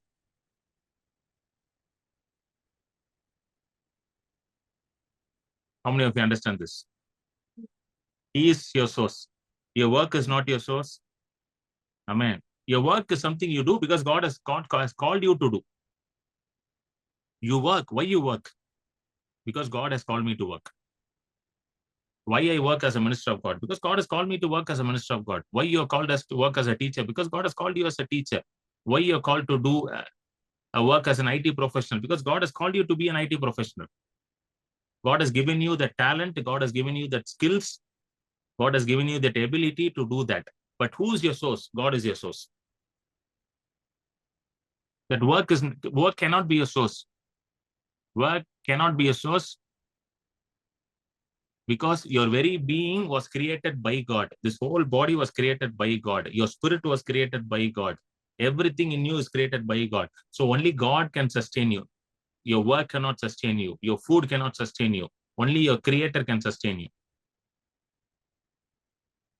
புரியுதுங்களா இப்ப நான் சொல்றது? So keeping God as your source is the best way to live. தேவனை நீங்க ஆதாரமா வைத்திருக்கிறதா என்னது? இருக்கிறதே சிறந்த வழி, வாழ்வதற்கான சிறப்பான வழி என்னதுங்க? தேவனை ஆதாரமா வச்சிருக்கதான். நீங்க வேற யார ஆதாரமா வச்சிருந்தாலும் கஷ்டம்தான். See, when I stepped into ministry in 2014, till 2013 I was working. 14 I stepping into ministry. Okay. So I'm asking the Lord, what do you want me to tell me? I'm stepping out into the ministry. What do you want to tell me? எனக்கு என்ன நீங்க சொல்ல போறீங்க அப்படின்னு நான் கேட்கும்போது ஆண்டவர் எனக்கு சொன்னது என்னன்னா, நான் தான் உன் ஆதாரம். Learn this. Get a revelation. God said, I am your source and I should be your only source. Learn this and get a revelation. இதை நீ படித்துக்கொள்ளு, இதில் ஒரு வெளிப்பாடை நீ பெற்றுக்கொள்ளுனர். Don't keep any man as your source. Don't keep, or what do you say? Don't even depend on yourself. See, there are some times where you depend on others. There are certain times you also depend on yourself. Have you seen that? You will think, okay, I can do this. I have the skills, I have this experience, I have this, I have that. So I will do this. I will get this. Because I am so much experienced. You know what I have. I will easily get this. That means you're depending on yourself. God says, don't depend on neither people nor depend on yourself. Depend only on him. Learn to depend only on him. Keep him only as your source, not anything. Your spouse is not your source. Your children are not your source. Neither you your source. Only God is your source. Amen. If you keep spouse as your source, அதுவும் கஷ்டம் தான். Then your spouse becomes your God. Correct? Yeah. Whoever you keep as your source becomes your God. But now, if I'm always depending on my spouse for everything, for everything I'm depending on my spouse only. Abdina, who's my God now? My spouse is my God now. See, we don't do idol worship. Like we don't keep any idols at home and do a worship. But we can always keep people as idols and worship them. Some people say, my children are my life, brother. Without my children, I can't live, brother. Children, brother, children, brother. அதுவே என்னது பிரச்சனை தான். Children, Bible says children are a heritage from the Lord. Right? Bible never said children is your God. Correct? Children are a heritage from that. There will come a time your children will leave you and start their own family. At that time, you should be able to release them from you. Many families have problems because they're not able to release their children into their own families. Have you seen? Once a son get married, every day the mother-in-law will poke into the affairs of the family. Son will always listen to the mom and not to the wife. Son, because the problem with sons is, even after they get married, they think, mom is everything. You don't cook like mummy. You don't do like this like mummy. Mummy has been cooking for 30 years, man. She got married just now only. How do you expect her to cook like mummy? These days, cooking itself, if she's cooking, thank God, at least she's cooking. Most people are not cooking at all now. எனக்கெல்லாம் ஆண்டவர் இதான் சொல்லி கொடுத்தாரு. சோறு கிடைக்குதா சந்தோஷமா இரு. அம்மா மாதிரி சமைக்கல, அப்பா மாதிரி சமைக்கல, புலம்பிட்டு இருக்காத. சோறு கிடைச்சா வாயை மூட்டு சாப்பிட்டுரு, அவ்வளவுதான். அவன் சோறு இல்லாம உட்காந்துட்டு இருக்கான் வீட்டுல.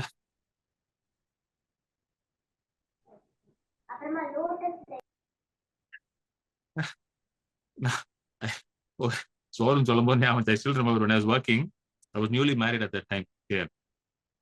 I was a team leader in my project.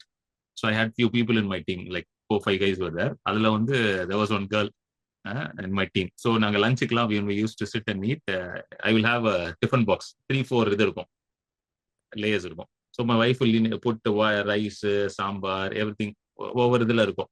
So I'll open and eat. So that girl was look at me and say, Kiran, you're so blessed, Kiran. Your wife is giving you good food to eat. I said, why? What's the problem? And does your mother not give you good food? She was not married actually.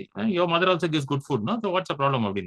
No, Kiran, my Anna, my brother got married recently. His wife is not giving food at all. Daily rasam only she is giving. This guy is going and eating outside every day.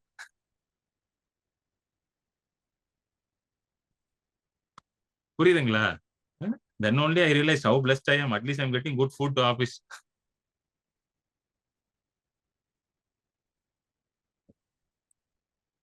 I never used to compare my food with my mother's food. Whenever my wife comes and asks me how is the food, I'll say excellent food, the best food.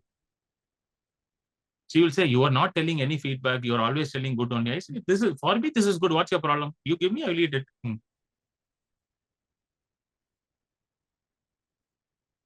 Because when you say it is good, automatically it becomes good. Your words are very powerful. See, நமக்கு பிரச்சனை என்ன தெரியுமா? What's our problem is because we want everything to become good before it comes to our plate. I am telling you, you say it is good, it will automatically become good when it goes into your mouth. Amen. To all the unmarried men who are in the meeting, how many unmarried men are there? I don't know. Okay, if you are going to listen in YouTube, take this counsel from a married man who's been married for 12 years. Whenever your wife cooks, say it is good, excellent. And you will get excellent food all the days of your life. Goodness and mercy shall follow you all the days of your life. அதை விட்டுட்டு எங்க அம்மா மாதிரி நீ சமைக்கல, எங்க ஆத்தா மாதிரி நீ சமைக்கல அப்படின்னு சொன்னீங்கன்னா, நீ உன் அம்மா வீட்டுக்கு போயிட்டு அனுப்பிச்சு விட்டுருவ. இப்ப இருக்க பொண்ணுங்கெல்லாம் ரொம்ப உஷாரு. அந்த காலத்துல பசங்க தான் பொண்ணுங்களெல்லாம் அம்மா வீட்டுக்கு அனுப்பிச்சிட்டு இருந்தாங்க. இப்ப பொண்ணுங்கெல்லாம் பசங்களை அம்மா வீட்டுக்கு அனுப்புறாங்க. கிளம்பு, அம்மா வீட்டுக்கு கிளம்பு நீ அப்படின்றாங்க. When you have God as your source, amen, the life of God starts flowing in you. Hallelujah. So I think we'll close with this. I'll continue next week because there's so much to talk about God as your source. என்னாகும் 6வது அதிகாரம். Hallelujah. Thank you, Lord. Rikaba, Sharaba, Lihadaraba. Thank you, Lord. We speak the priestly blessing of Aaron upon our children. Hallelujah. என்னாகும் 6 விஜய் போடு. என்னாகும் 6:22 Hallelujah. Thank you, Lord. Sister, நீங்க படிங்க sister. We are speaking this blessing upon our children. உங்க பிள்ளைகள் மேல இந்த ஆசீர்வாதத்தை நாங்க பேசுகிறோம். என்னாகமம் 6:22-27. சிஸ்டர் படிங்க. பின்னும் கர்த்தர் மோசேயை நோக்கி, நீ ஆரோனோடும் அவன் குமாரரோடும் சொல்ல வேண்டியது என்னவென்றால், நீங்கள் இஸ்ரவேல் புத்திரரை ஆசீர்வதிக்கும் போது அவர்களை பார்த்து சொல்ல வேண்டியதாவது, கர்த்தர் உன்னை ஆசீர்வதித்து உன்னை காக்க கடவர். கர்த்தர் தம்முடைய முகத்தை உன்மேல் பிரகாசிக்க பண்ணி உன்மேல் கிருபையா இருக்க கடவர். கர்த்தர் தம்முடைய முகத்தை உன்மேல் பிரசன்னமாக்கி உனக்கு சமாதானம் கட்டளையிட கடவர் என்பதே. 27. இவ்விதமாய் அவர்கள் என் நாமத்தை இஸ்ரவேல் புத்திரர் மேல் கூற கடவர்கள், அப்பொழுது நான் அவர்களை ஆசீர்வதிப்பேன் என்று சொல் என்றார். இவ்விதமாக என் நாமத்தை இஸ்ரவேல் புத்திரர் மேல நீங்க கூற கடவர்கள். Hallelujah. This is how you shall put my name on the children of Israel. Amen. The Lord bless you and keep you. The Lord make his face shine upon you and be gracious to you. The Lord lift up his countenance upon you and give you his peace. So they shall put my name on the children of Israel. So children of Israel இடத்துல உங்க பேரை போட்டுக்கோங்க. Children of Vijay, children of Manju James, children of Meena, children of Satya, உங்க பேரை போட்டுக்கோங்க. Children of Diana John, children of Sister Shirley, put your name there. So they shall put my name. Whose name? You shall put the name of the Lord upon your children. Hallelujah. Amen. Why you are putting the name of the Lord upon your children? Because when a child is born, a surname is given, right? The surname is usually the father's name, the last name. We call it as the last name, right? That's the father's name. But we all have a heavenly surname. That is the name of our Lord Jesus Christ. Hallelujah. The name above all names. So when you put the name above all names upon your children, hallelujah, the blessing of the Lord rests upon them. Amen. Because there is power in the name of Jesus Christ. Amen. நீங்க உங்க பிள்ளைகள் பிறந்த பொழுது அவங்களுக்கு ஒரு பேர் வைப்பீங்க. இனிஷியல்னுவாங்க நம்ம தமிழ்நாட்டில், இந்தியாவில் initial. That is the name of the father. But we all have a heavenly initial surname. எல்லாருக்கும் ஒரு பரலோக இனிஷியல் இருக்கு. அது யாரு? இயேசு கிறிஸ்துவோட பேர் தான், அவரோட நாமம். நம்ம எல்லாருக்கும் பின்னாடி ஒரு நாமம் இருக்குங்க. அது என்ன நாமம்? இயேசு என்ற நாமம். Amen. The name above all names. எல்லா நாமத்திற்கும் மேலான நாமம். வானத்திலும் பூமியிலும் பாதாளத்திலும் இருக்கிற எல்லா நாமத்திற்கும் மேலான நாமம் இயேசுவின் நாமம். அந்த நாமம் உங்களுக்கும் கொடுக்கப்பட்டிருக்கு, உங்க பிள்ளைகளுக்கும் கொடுக்கப்பட்டிருக்கு. Hallelujah. So every day, ஒவ்வொரு நாளும் இயேசுடைய நாமத்தை உங்க பிள்ளைகள் மேல வைங்க. அவருடைய ஆசீர்வாதம் அவர்கள் மேல செயல்படும். அதுதான் மோசே சொல்றாரு, ஆண்டவர் மோசேட்ட சொல்றாரு. And they shall put my name upon the children of Israel and I will bless them. Because the name of Jesus attracts the blessing of God upon their lives. Amen. இயேசுடைய நாமம் உங்க பிள்ளைகள் மேல இருக்கும் பொழுது கர்த்தருடைய ஆசீர்வாதம் அங்க வருகிறது. ரட்சிக்கப்பட்ட ஒவ்வொருத்தர் மேலேயும் இந்த நாமம் கொடுக்கப்பட்டிருக்குங்க. நீங்க ரட்சிக்கப்பட்டிருக்கீங்களா? இயேசுவோட நாமம் உங்க மேல இருக்கு. அமேன். விசுவாசிங்க, இயேசுவோட நாமம் உங்க மேல இருக்கு. அதை விசுவாசிங்க. You have the name of Jesus upon you because you are saved by this name. There is no other name by which on heaven and earth by which you shall saved but the name of Jesus. வானத்திலும் பூமியிலும் எந்த நாமத்தினாலையும் நீங்க வந்து ரட்சிக்கப்பட முடியாதா? அந்த நாமம் எந்த நாமம்? இயேசு என்ற நாமம். So you are saved by the name of Jesus. நீங்க ரட்சிக்கப்பட்டதே இயேசுவோட நாமத்தினாலதான். So this name is upon you and your children. Amen. Hallelujah. The name of Jesus is upon you and your children. It is stamped upon them. It is stamped upon them. There is no other name which is on your children. It is the name of Jesus. Amen. Lord, we thank you. We bless our children, Lord. Lord, we thank you. Thank you. நன்றி ஆண்டவரே. பிள்ளைகளை ஆசீர்வதிக்கிறோம். இந்த மீட்டிங்ல இருக்க ஒவ்வொருத்தரோட பிள்ளைகளையும் நான் ஆசீர்வதிக்கிறேன் இயேசுவின் நாமத்துல. ஹalleluya. Hallelujah. இந்த பிள்ளைகள் ஆண்டவரே போகிலும் வருகிலும் ஆசீர்வாதமா இருப்பார்கள். Hallelujah. I bless every children. Hallelujah. Hallelujah. Who are in these families, who are watching this meeting and who are watching on YouTube. Hallelujah. They'll be blessed when they go in. They'll be blessed when they come out. Hallelujah. Thank you, Lord. Thank you, Lord. Thank you, Lord. I pray that they will have the mind of Christ. தேவனுடைய சிந்தை உடையவர்களாக இருப்பார்கள் ஆண்டவரே. Hallelujah. Rihaba shakabala diharaba sharabala. I pray and bless your children will have the mind of Christ. Hallelujah. That they will not be conformed to the patterns of this world. Hallelujah. உலகத்தின் சிந்தனை அவர்களுக்குள்ள இல்லாமல் தேவனுடைய சிந்தை, கிறிஸ்துவின் சிந்தை அவர்களுக்குள்ள இருக்கும். Hallelujah. Thank you, Lord. நன்றி நன்றி நன்றி. Hallelujah. Lord, I pray that they will be the head and not the tail. They will be above and not be beneath. Hallelujah. ஆண்டவரே அவர்கள் வாளாகாமல் தலையா இருப்பார்கள், கீழாகாமல் மேலாக இருப்பார்கள். Hallelujah. என்று நான் அவர்களை ஆசீர்வதிக்கிறேன். அவர்களை ஆசீர்வதிக்கிறேன். Thank you, Lord. நன்றி ஆண்டவரே. இயேசுவின் நாமத்திலே. Amen. Lord, Amen. Lord, I bless them. Hallelujah. In Jesus' mighty name I pray. Amen. Amen. Amen. Amen.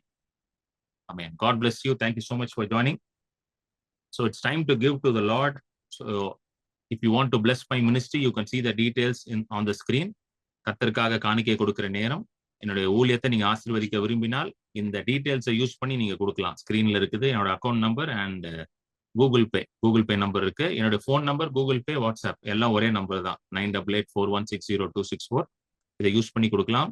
So you want to partner with my ministry, என்னோட மினிஸ்ட்ரியோட பங்கேற்க விரும்பினால், to stand with my ministry, to bless my ministry and to give to the kingdom of the Lord, தேவனுடைய ராஜ்யத்துக்கு கொடுக்க நீங்க விரும்பினால் நீங்க அதை யூஸ் பண்ணி நீங்க பிளஸ் பண்ணலாம். It will be use for the ministry. இது வந்து தேவனுடைய ஊழியத்திற்காக யூஸ் பண்ணப்படும். ஆமென். So God bless you.